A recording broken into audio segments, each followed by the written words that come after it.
இன்றே டவுன்லோட் செய்து உங்கள் ஃபேவரட் ஷோக்களை என்ஜாய் பண்ணுங்க.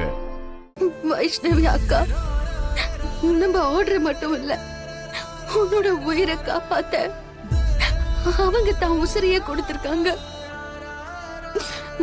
வைஷ்ணவி அக்கா மட்டும் இல்லன்னா உனக்கு உனக்கு ஏதாவது ஒண்ணு ஆயிருக்கும். என்னால நினைச்சு கூட பார்க்க முடியல சேனோ. அந்த பாம்பு வெடிச்சதுல அங்க அடிப்பட்ட வைஷ்ணவி அக்கா முகத்துக்கு பதிலா உன்னோட முகம் தாண்டா எனக்கு வந்துட்டு போகுது. சீனு, உனக்கு மட்டும் ஏதாவது ஒண்ணு ஆயிருந்தா நானும் அதே இடத்துல செத்து போயிருப்பேன்டா. ஏமா இப்படி எல்லாம் பேசுற?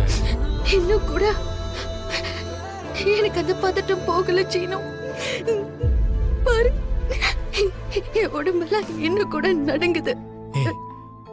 ஒண்ணு இல்ல மாயா, அந்த பாம்பு வெடிச்சதை நேர்ல பார்த்து நமக்கு தெரிஞ்சவங்க அதுல அடிபட்டு அவங்களோட முகத்தை பார்த்ததுனால ஏற்படுற ஒரு படபடப்பு.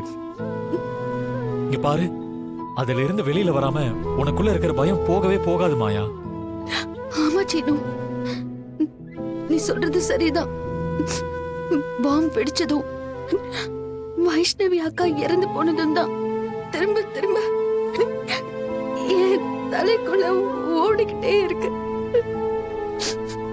இதுக்கு நடுவுல அந்த இடத்துல நீ தானே இருந்திருக்கணும். நானும் வைஷ்ணவி அக்காவும் கொஞ்சம் லேட்டா வந்திருந்தா நான் உன்னை எழுந்திருப்பேன். அத நினைக்க நினைக்க மனசு ரொம்ப பெருமையாயிடுது. அந்த வைஷ்ணவி அக்கா என்ன பண்ணாங்க? அந்த நல்ல ஒரு ஆத்மாவுக்கு எதுக்காகடா இப்படி ஒரு நிலைமை? நீ யோசிச்சு பாரு, மகாபாரதத்துல கர்ணன் மட்டும் என்ன தப்பு பண்ணாரு? யாருக்கு என்ன கெடுதல் செஞ்சாரு? எல்லாருக்கும் வாரி வாரி எடுத்து கொடுத்தாரு. ஆனா கடைசியில அவரோட நிலைமை என்ன ஆச்சு? அவரோட நண்பனா மனுஷனை ஏத்துக்கிட்ட துரியோதனனுக்காக தான் அவர் இறந்தாரு. அந்த மாதிரிதான் வைஷ்ணவியோட நிலைமையும்.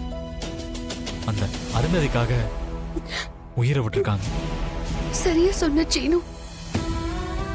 என்னதான் அவங்க நம்மள காப்பாத்திருந்தாலும் அருந்ததியோட தலையில பெரிய பாவம் வந்துடக்கூடாதுன்னு வைஷ்ணவி அக்கா துணிஞ்சு உயிரை விட்டுட்டாங்க.